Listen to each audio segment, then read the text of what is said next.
Welcome to Hot to Trot. This is not your normal horse racing podcast. I'm Ashley Eisenbiel. And I'm Meadow Twaddle, and we're your hosts for Hot to Trot. Welcome back to another episode of Hot to Trot. It's been a minute. We've been busy. We've also took a little time off. I mean, we had to have a little bit of a summer vacation. I don't know. I mean, it was just both of our birthdays. We're both August babies. Yes, we both just celebrated a birthday. It's been very race heavy. I think the last time we had an episode was Adios Day. And then we had Sun Stakes after that. And it's still fair season. We still got fair racing going on. And we have a big thoroughbred weekend coming up. But we did, after Sun Stakes, we took a little hiatus just to get things in order. Between Sun Stakes and Adios, Jalen had to go and get married. She took our 1 week off to go get married. Good planning on her part. Shout out to Jalen. She planned it, but we have to say congratulations to Jalen and Jamal, who tied the knot. And that was at Wildwood. I've never been to a Jersey beach before. Me neither. And I went to Jersey. It was great. It was fun. My youngest had never seen a boardwalk until Wildwood, but she got married at Stone Harbor on the beach. It was a little small, intimate wedding, just a few family and friends. I was there. And it was a great, I know. Well, enter photo. Love Jalen and Jamal. Congratulations. Theo was there. My boys were there, being a Theo, her dog wrangler. No, I didn't bring Bruno. I could have, but I wanted to actually kind of use it as a vacation too and enjoy a couple days. But it was perfect weather, everything. She looked perfect. He was perfect. Loved it. Had a great time. Yeah, that's sweet. It looked super fun and intimate, and very happy for her. But still got some stuff going on this summer. Big thoroughbred weekend. We have PA Day at the races, Masters, and PA Derby all in 2 days. So I know. Enter Ashley last week realizing it and hitting panic mode of, I got to book hotels. I got to get staff scheduled and make sure they're going to be there. I need to make sure I have everything ordered and everything's in stock that we need. Yeah. I think I hit the panic button last Thursday and everyone got 500 emails from me, but rooms are booked. Stuff is ordered. I feel better. I don't know. It's a lot. It'll be fine. It's stressful, but again, it's happening in 2 days. So once it's over, it's yeah, Jalen's going to be in Erie. You're going to be with me out in Ben Salem. And I'm excited. It's the 2 day, the 2 racetracks in 1 day. I mean, I do it every day watching it, but I am missing not going out to Masters and seeing all my people at Presque Isle. So I need to make a trip out there. Not for Masters, just for before October. Yeah. So I need to get out there this year. That's another goal. I bet it's beautiful up there in the fall. So maybe the first week of October, I'll sneak out. Well, we have some fun stuff planned too for Hot to Trot. We have some fun giveaways coming up. Yeah. Hold on. Oh. I gotta reach down. We have Hot to Trot Stanleys. Yes. Oh my goodness. Hot off the press, and Meadow hasn't even gotten hers yet. Yeah, I am a Stanley enthusiast. I love Stanleys. I have them all around the house. So this is very exciting for me. These colors, I'm obsessed with these colors. They're so cute. And they're the 40 ouncers. And for the guys, don't worry, we have this nice light blue one. It's still masculine. I mean, I would die if I saw a guy carrying around a pink Hot to Trot one. So fans, if you want one of our Hot to Trot Stanleys, you need to go to our TikTok page, which is hot2trot, and start following us. And then we are going to post a reel up there or a TikTok and comment on it, Hot to Trot Stanley, and you'll be entered to win one. We have multiple of these. Don't worry, I got them on sale because I'm a big BOGO girl and it was just Labor Day. So I bought a lot. So they will be multiple winners of our Hot to Trot Stanley giveaway. So get over to TikTok, follow us, comment on our TikTok about the giveaway, and you'll be entered. All right. Well, let's talk a little bit about our episode today. It was more Ashley hosting, featuring me for maybe 3 minutes because I don't know what I did to make the internet gods mad at me, but I was not having it today. I've tried both Wi-Fi's, hotspot, even tried to tap into the neighbor's Wi-Fi for a hot second, and they just said, no, not today, Meadow. So thank you, Ashley, for carrying that. You will see me pop in here and there whenever my laptop did decide to behave, but it was a good episode. There was a ton of information from what I heard. Yeah, I loved it. It was a great episode. So please excuse Meadow's resting bitch face. Please enter a snapshot here of Meadow's resting bitch face as she's going, I'm not going to cry. I'm not going to cry. Internet's down. I was like, gosh, she needs to look like she's a little happier when she finally gets logged on. And you just see like the frustration and I'm sorry, I felt for you there. But yes, today's episode was a special guest who brought a lot of education to the industry with their group, Light Up Racing.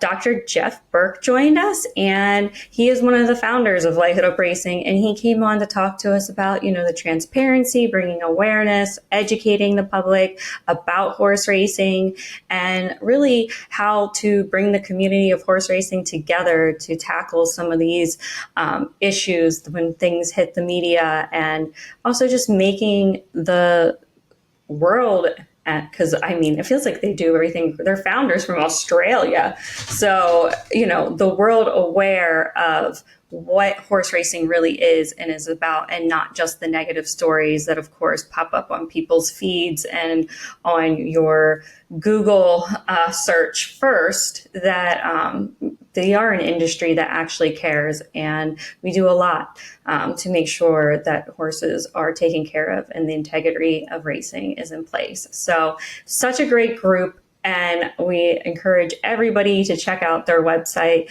Light Up Racing, and follow them on their social media, IG, Facebook, X, all the things. And we really hope you enjoy our episode with Light Up Racing and Dr. Jeff Berk.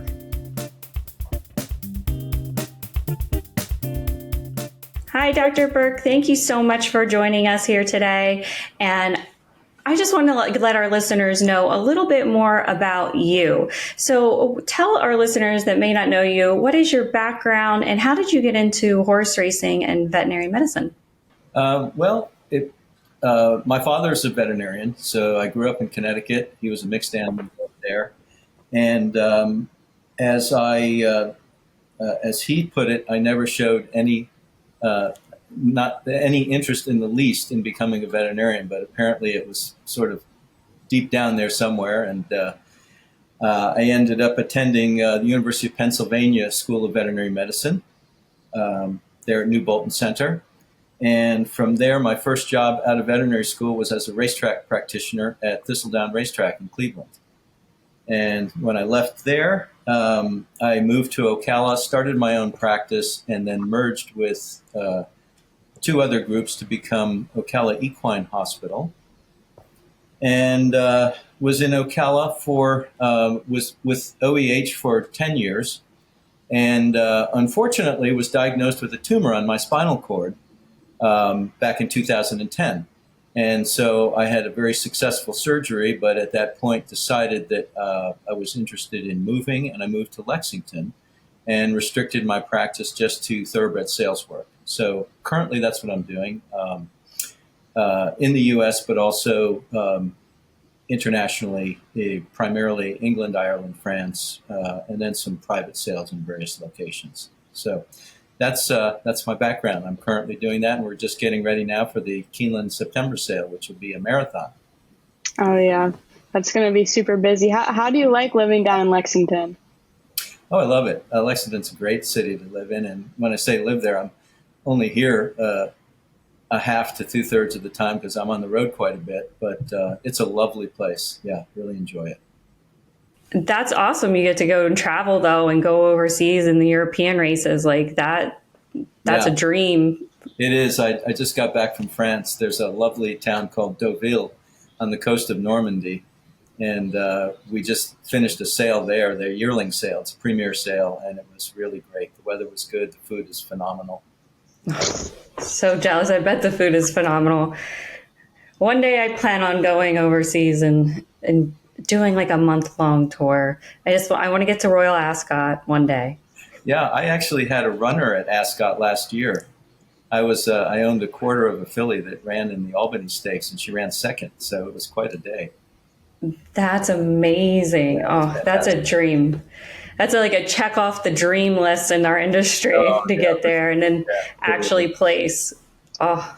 Well, let's fast forward to Light Up Racing. What was the spark that made you and your team realize that you wanted to put forth the action of creating this organization?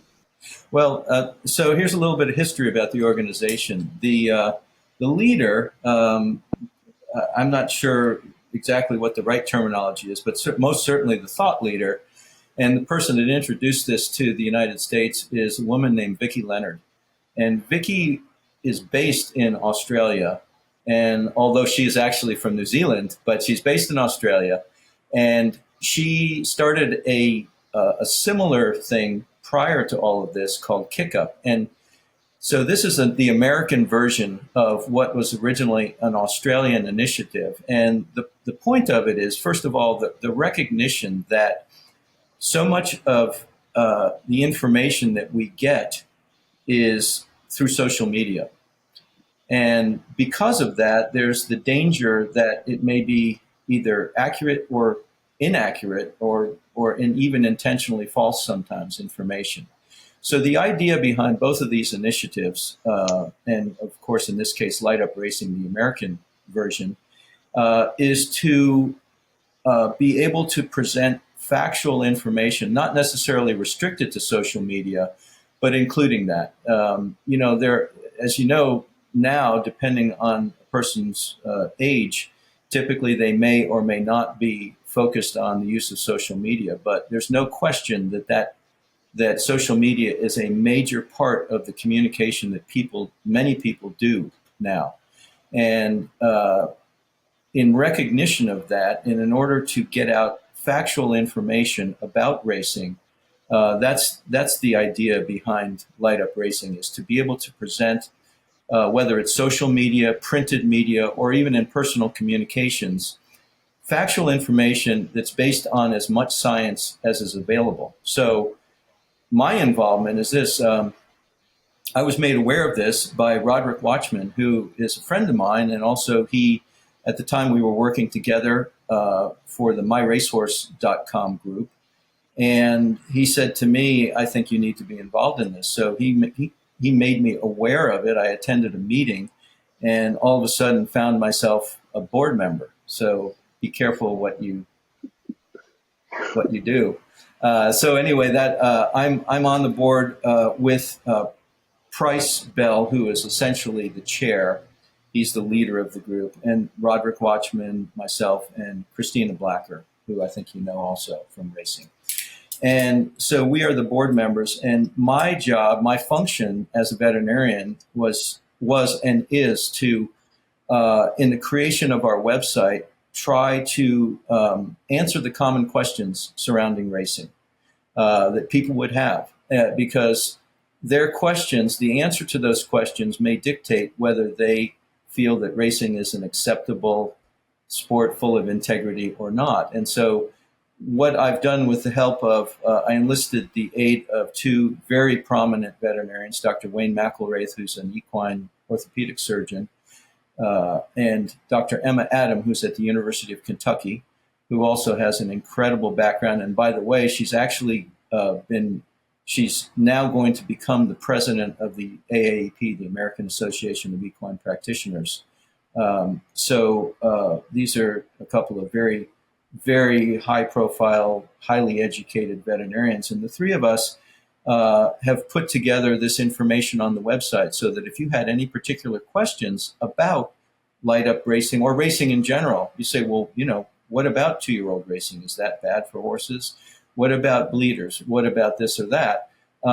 You can go to the website and get a concise, factual answer with all of the scientific supporting papers underneath each answer, so that it kind of leads into the answer to one of the questions that you're going to have about transparency and integrity. In other words, we, as much as possible in our society, try to base our viewpoints on things that we can demonstrate to be scientifically true. And so that's the intention of Light Up Racing, is to present as much science as we can, but fact-based, science-based information as a means to convey the truths, the lovely truths about racing. And there are no opinion pieces in there, and that's for a reason, because anybody can have an opinion, and that's not what we're after. We're after supplying people with information to help them make good decisions about their feelings about racing. I'm sure that you're aware of this terminology, social license to operate. And that's what any society gives to any endeavor or sport, to say that, yes, this sport is okay, or no, we think that for various reasons it's not okay. And so racing, thoroughbred racing, has over the many years enjoyed the approval of society. We've gotten their social license approval to conduct the sport, but we want to make sure that, number one, that we maintain that, but that we do it in a way that is full of integrity and that presents the actual lovely fact of thoroughbred racing. Yeah, well, you've already touched on a couple of these pillars that you guys have: integrity and transparency. So I want to talk about all four of them. So it's transparency, awareness, community, and accountability. And I think those are really important pieces that build up our industry. And I'd love for you to explain a little bit on why they matter and why they're so important to Light Up Racing. Okay, well, I, as you said, I think I may have touched on transparency, and I'm going to have you prompt me with each one of the four. But let's start with transparency. Yeah. And I think it's important because what is crucial for racing to be considered an acceptable and honorable sport is that people feel like you're being completely open with them about the good and the bad. And so there's no attempt on the part of Light Up Racing to cover up anything. If there's an incident, we want to make sure that, for example, if a horse injures itself, and this is a really good example because this happened last year. We had a horse. There was a horse named Just Steel that was being trained by Wayne Lucas, and it sustained what we call a condylar fracture of its one of its front cannon bones at the ankle. And the kind of commentary that can arise from that on social media is usually not only negative, but completely fallacious.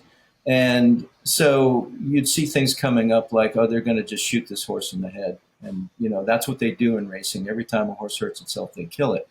So what we were able to do is to get not only accurate information out there immediately, but to get video footage of Dr. Larry Bramlage, who repaired the fracture, and have him talking about it and actually seeing the horse walking around happy after the fact. And then we had Dr. McElraith, who is also helping out with the website, explain condylar fractures in general. And these were probably this was the most watched video footage of anything that we had put out, because that's what matters to people. It's not just, are you doing a good job, but are you telling us the truth here? In other words, it's a bad situation. No, we didn't say it wasn't a bad situation. We just presented in as transparent a method as possible to show what was going on behind the scenes. And I think that's what transparency is just showing you what's going on behind the scenes, whether it's good or it's not good.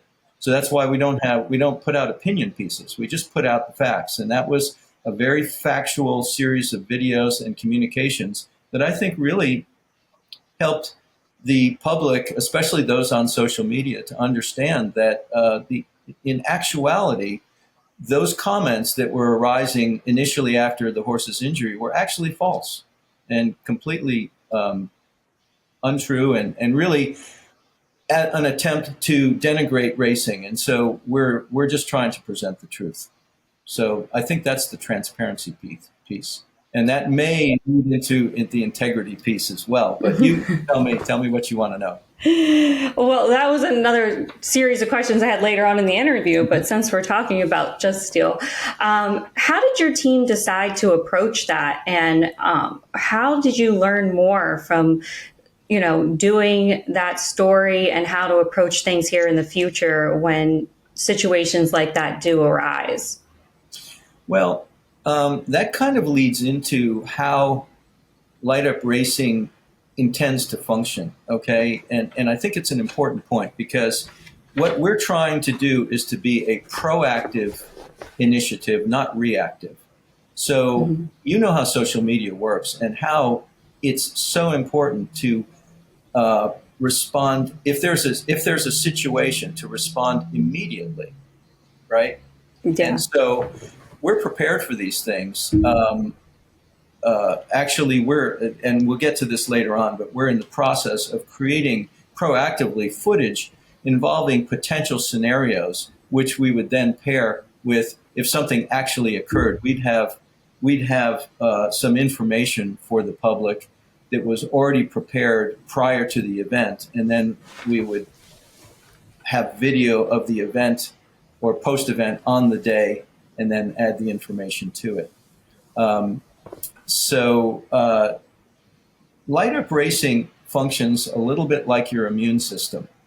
So you've got bacteria that you're exposed to, and maybe even tumor cells floating around in your system. And your immune system is gobbling up all of those little things to make sure that you stay healthy. So if you have a good immune system, high immunity, it's functioning, but you don't really know it unless you're monitoring it. There are ways to monitor it. We can do that. But unless you're paying attention, all you know is that you're healthy. And that's how we're intending to function. We're trying to be proactive so that we're out there monitoring the airwaves, gobbling up all of the nonsense and the negativity and the false information before it rises to the top.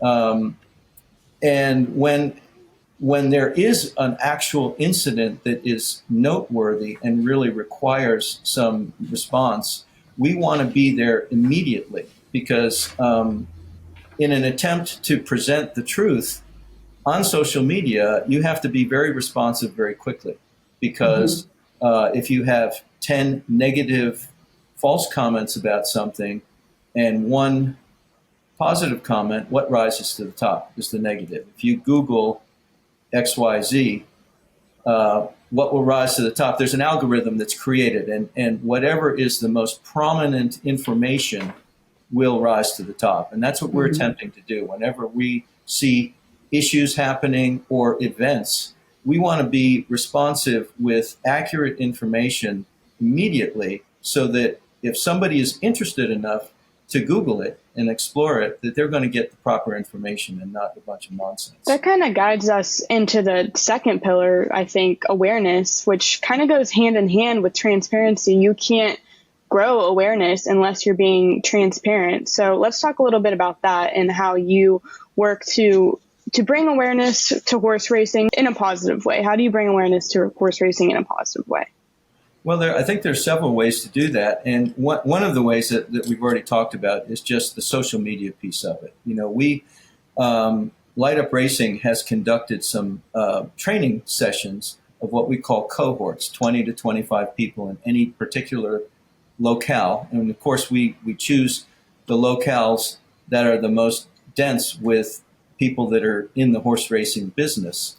So we've conducted several of those, and then those cohorts around the country, in an ideal world, are working with each other to monitor the airwaves and to work together to either liaise with us in terms of any new content or address any issues that might be pertinent, that might be current. So that's one way. The other way is that, I know that we're probably not going in exact order of your questions, but it's fine because of the question itself. Yeah. I do want to bring up that another way that we're creating awareness is by the understanding that we have many different organizations within thoroughbred racing who all have different functions. We have the Jockey Club, the Breeders' Cup, the Thoroughbred Owners and Breeders Association, National Thoroughbred Racing Association. I mean, and a multitude of organizations that are all doing a good job doing what they're intended to do, but they're sort of siloed or sort of working on their own. And one of the ways that we're trying to create awareness is to bring all of those players together and offer the services of Light Up Racing to say, we are doing something here that's unique that will be helpful to your cause and helpful to racing in general. And so that's one of the current initiatives that we have is called a Rising Tide Initiative, which is basically bringing together industry leaders to align around proactive communications and action plans.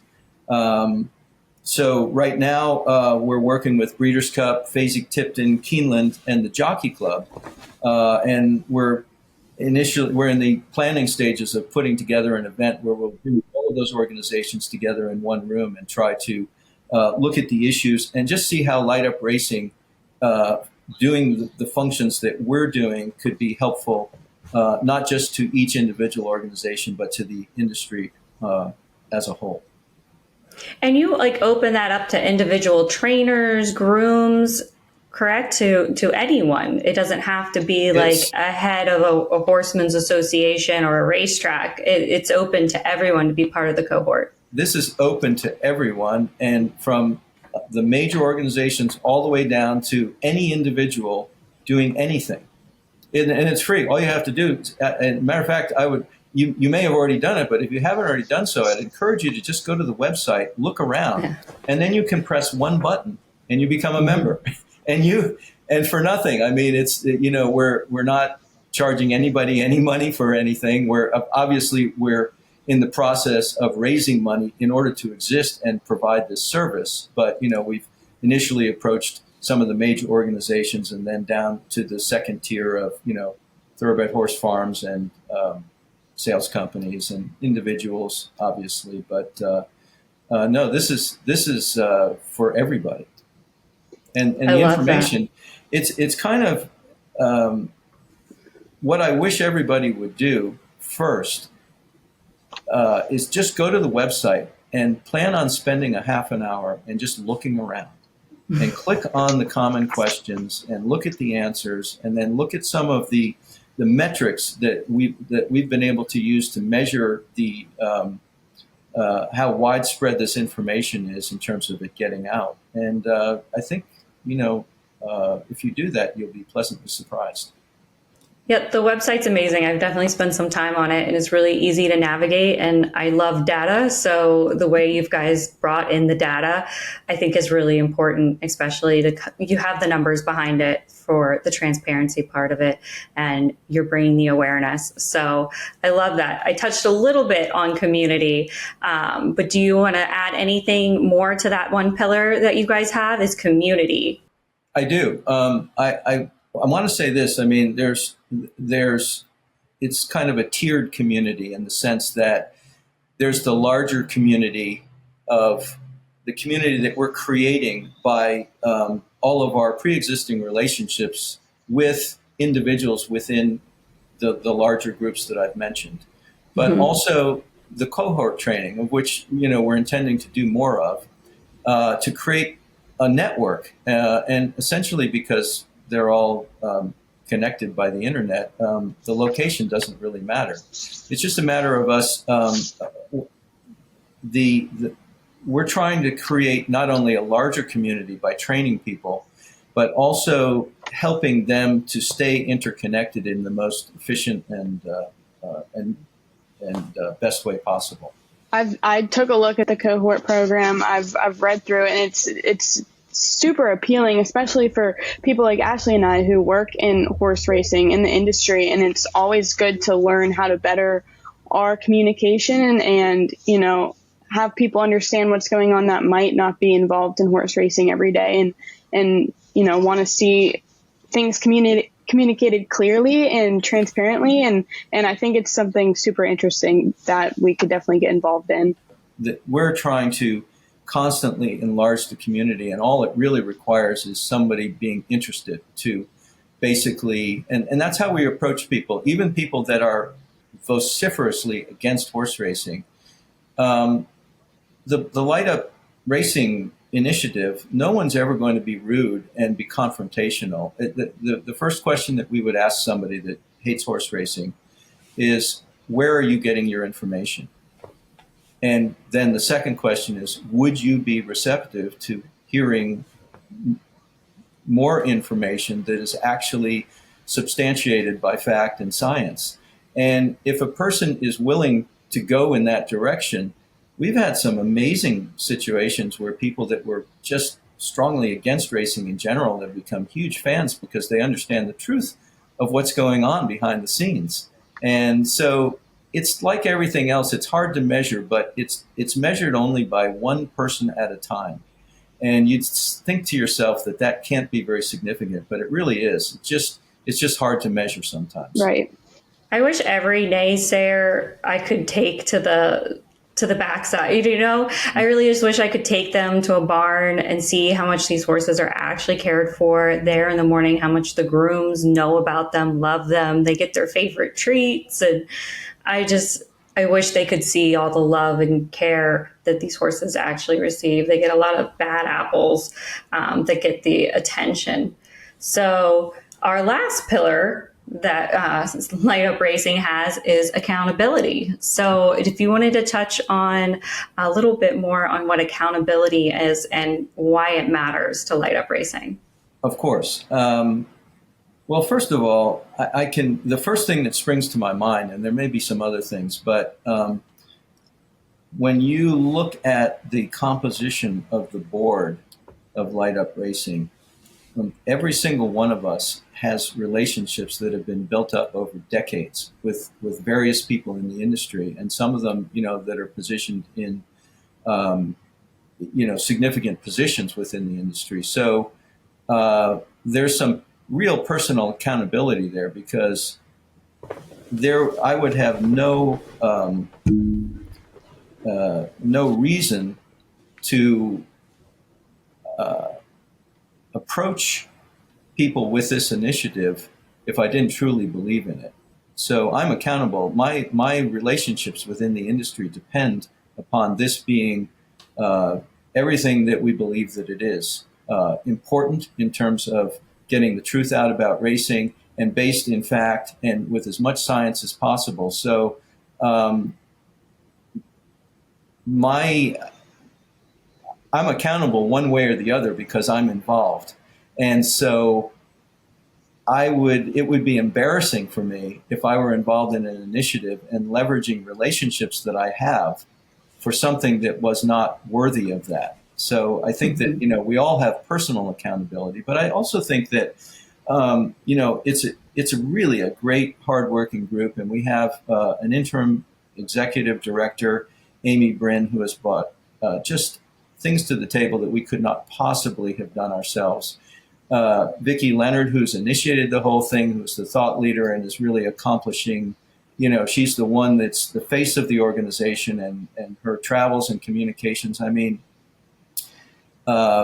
we feel strongly that we are supporting and loving an industry that is worthy of that support and love. So we feel like, just in good conscience, as people who have been involved in horse racing for so many years, that this is something that is sorely needed by everyone, and not just horse racing in general, but even the organizations that I mentioned. This is an extra piece of the puzzle that it can really move racing forward in terms of acceptability and popularity, and the public's perception of it.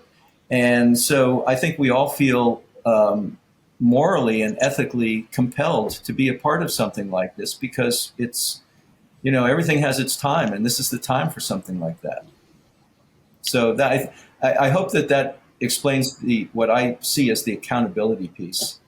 Yeah, I mean, I think too, as an industry as a whole, accountability also is our aftercare programs. We take accountability that we breed these horses to race, and when they're retired and they're done racing, that we continue to take care of them, and that is our job as an industry, and we should be, held accountable to make sure that they have this best second career as possible.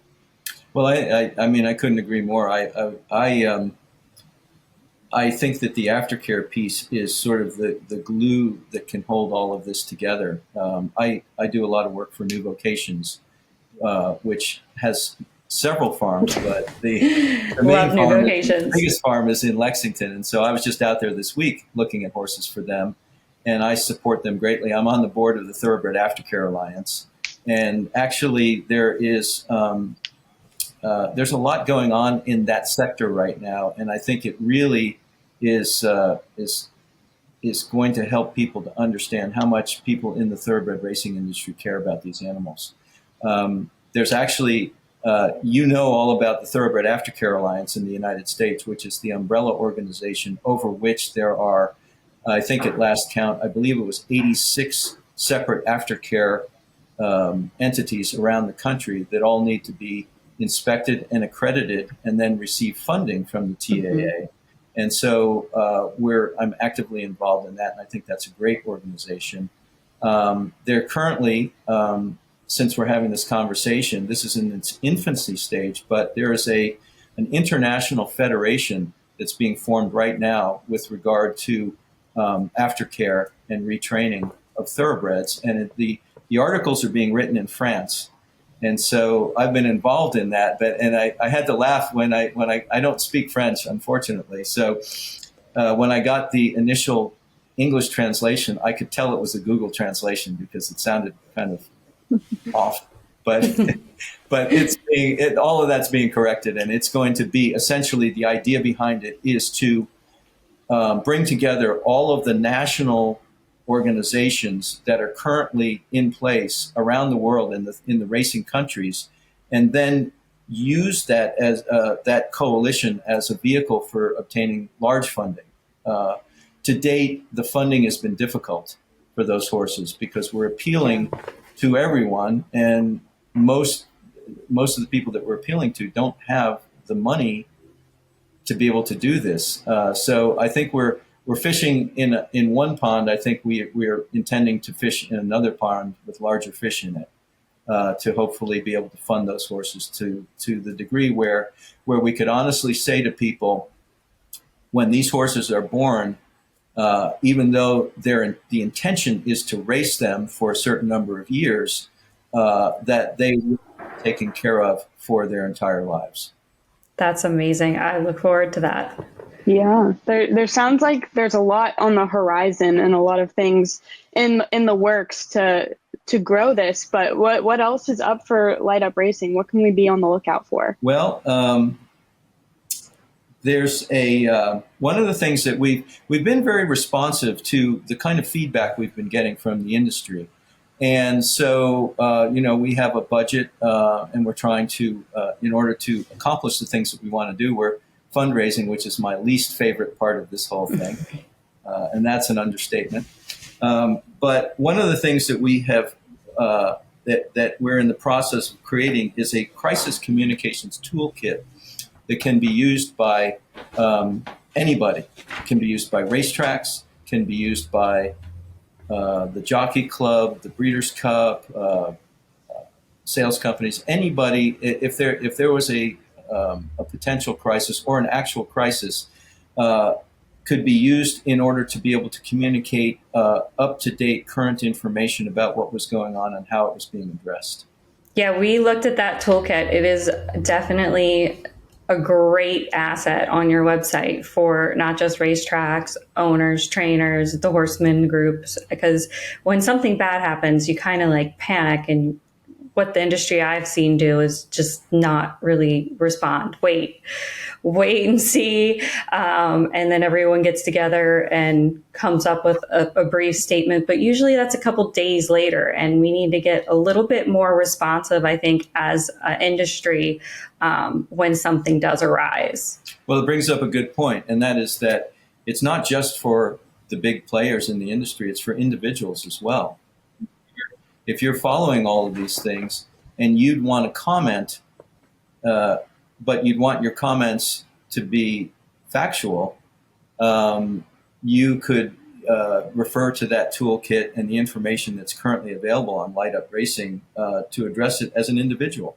And it's free. You could just go to the website and it's all free. Listen, we would love everybody to use all this information for free. There's no, like I said, you can press a button and sign up and be a member and get all of this information for nothing. I love the toolkit. I think it's exactly what the industry needs. And I love that anyone can just sign on and grab it and utilize it. Because I feel like sometimes the horsemen, they want to say something, but they don't know if it's their place. Exactly. And this just equips people and gives them a little bit of courage because it's sort of like now they've got, if they're in a fight with a bully, they've got their big brother standing behind them, So, Meadow, to answer your question more fully about initiatives, I had already mentioned the Rising Tide Initiative, which is basically trying to bring all of the major organizations together to really study what are the issues facing the industry and how can each organization participate in a way that's cooperative rather than everybody doing their own thing. So that is something that we're in the process of planning, and hopefully we're looking at potentially November. We hope for that meeting, but we're in the process of talking about that. Prepping for Breeders' Cup right now, getting ready for all of that. And Vicki Leonard has been on the road doing interviews and videoing individuals that some of whom that I've selected for her because I'm fortunate to know the best of the best. And so I can point her in the right directions. And she's been out to California. She's been here in Kentucky. Interviewing a number of people and just getting good footage and explanatory, like, for example, the process of assessing these horses from a veterinary standpoint when they're going into the Breeders' Cup, which is quite a layered process with many veterinarians involved. Obviously, safety is our number one concern with racing right now, and there are many safety initiatives that are underway that she's able to capture on video, and building stronger connections with fans and the broader public. I mean, this is a daily project, and that's sort of like, as I had referenced your immune system, this is something that's ongoing every day that you may or may not be aware of. I mean, I'm not spending much time on social media, and so I wouldn't necessarily be aware of it unless I made myself aware of it. But anybody that's on social media, especially if you're a member of Light Up Racing, you'll see all of this every day. I can't think of any other current initiatives unless I'm missing something here. Of course, it's a past initiative, but the two most popular racing schedules of the year are obviously Breeders' Cup, which I've referenced, but also the Kentucky Derby. And we were very active pre-Derby and during the Derby. And of course, we try to make sure that we're following every horse that's running in those races, because should an event occur, number one, we'll be on top of it and we'll be able to get the most accurate, up-to-date information and get it out to people on social media. But number two, it's also an illustration that so many of these horses race. They're happy horses. They come back to the barn, whether they win or lose, and they're eating and enjoying life. And so it's a good, we're trying to get out a broad cross-section of what racing looks like to the public so that they can actually see for themselves. And as I mentioned earlier, we invite anybody that wants to come to a horse farm or come to the races. And a lot of times, you make a strong convert because they get to see things as they really are. So I know you guys are primarily thoroughbred racing, and you're also in your infancy stage here in the United States, even though you have good following already. Have you guys discussed or thought about including harness racing in any of your initiatives for education? Not to date, and I think there's probably a very good reason. No offense against harness racing or quarter horse racing or other types of horses for other types of uses, but I think that when you try to get too broad, you dilute the effort. Mm-hmm. And I think we've got to stay focused on the unique issues that confront thoroughbred racing with the people in the industry that we know that we can work with to try to help improve any of the areas that need improvement. I think it becomes much more difficult and, as I said, a diluted effort if you try to make it too broad. So I'm not saying that at some point that wouldn't be a possibility, but my feeling would be that maybe somebody in that industry would want to take it up and use this as a template for what they might want to accomplish within the industry. We have what I would consider to be an advantage in thoroughbred racing in that we're under now one authority, the HISA authority, and they have their own unique racetrack safety program and therapeutic medication and anti-doping program. So, and clearly they've identified risk factors which have resulted in initiatives within HISA that have been able to address some of the safety issues and the welfare issues. And so I think we're lucky that way. At the present moment, standardbred racing does not have that. So yeah, it's a bit of like apples and oranges, and I think that we're best to stay in our lane right now. I understand that. That's always wishful thinking. Sure. With PHRA, we represent both, so it's always important things happen on both sides of racing. But I think your toolkit can also apply to any of those situations at the racetracks for the harness industry as well. Before we wrap up, circling back to the toolkit and the cohort program, is this ideal for any certain type of person, maybe a young fan, owners, anyone in the media? Who should get involved in really taking a look at the toolkit and joining a cohort? Well, I think first of all, it is for everybody, but there's maybe different portions of the toolkit that might apply to your unique situation. One of the things that we're very careful to do, even though we've supplied a toolkit to all of the racetracks, is we understand that and appreciate that they have their own internal program with people that are hired to message for them. So we want to make sure that we're not working against, that we're working with them and that we're responsive to their needs. So the toolkit for them might be different. Their usage of it might be different because they may have some of their own protocols. Might be different than for an individual who is really just trying to be educated and put out good social media content around. So I think there are aspects to the toolkit that are more particular to the individual that's using it, whether it's an individual or a group. Love that. So any of our listeners who are tuned in today and just totally inspired by Light Up Racing, where can they follow you? How can they get involved or donate? Tell us a little bit more where we can get the info and find out more about Light Up Racing. Well, I think it's really simple. Really just go to the website and join up. And then just start navigating the website, looking around, because everybody's going to have their own unique set of questions or their own posture and their own area of interest. You mentioned aftercare. There's a good aftercare piece in there. And so it's sort of like following a trail where if there's something of particular interest, you can follow that trail and you can always get in touch with any of us. I mean, we're completely available to people. I believe my email address is on the website. So, and that's for all of the board members. So it's not, we would welcome if somebody wanted to reach out individually and say, what about this? Or can you direct me in this direction on this particular topic? We'd be more than happy to do that. I think that's what we did. We just reached out to you guys. We didn't know anybody. We just reached out through an email and got in touch and asked you to be on the podcast, and it was great. You guys responded, and we were able to get it scheduled and on the books. So Yeah, no, I think it's great. It's really simple. I mean, obviously, we're all, this is a labor of love for all of us. So we actually have day jobs in addition to this.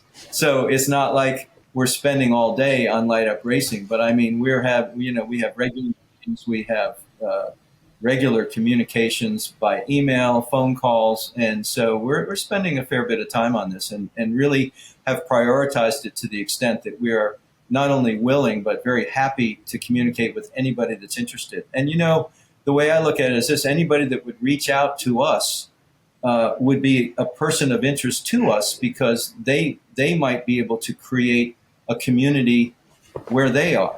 We're trying to have tentacles into every little tiny community in America, and that one person that reaches out might be the start of that. So we're very receptive to that. That's what we're all about. It's essentially a grassroots organization. I love that. So everybody feel free, reach out. They want emails. They want people involved. So you don't always get such a responsive result from companies and organizations as Light Up Racing. So, well, we're not quite done yet, Dr. Berk. Part of Hot to Trot is we ask you some fun questions that have nothing to do with racing at the very end. So Meadow's having technical difficulties, so I am going to put you in what we lovingly call the hot seat. And I am kicking it off with, what is your morning coffee order? That's easy. Double espresso. No pumpkin spice? We're getting into pumpkin spice season. No. I'm trying to be a very healthy person. I don't add those things to it. Man, you drink like the liquid energy then. Espresso is, you're on fire. But I have to say, I mean, there's a new place in Lexington that's really great. It's called Char, and they open at 7 a.m. and they've got some breakfast things, and they have an excellent spinach pie in the morning as well. So it's really nice, and they have egg bites. It's a great place, and they've got a veranda, and you can get a glass of wine at night and sit out in the beautiful weather that we've had recently till today. We will have to check it out. Yep. All right, next question. Dream vacation spot that you haven't been to yet? I always go north, so as far away from the equator as possible. I actually used to live in Denmark, and I go there at least once a year, if not twice. So I've been there, but I would go like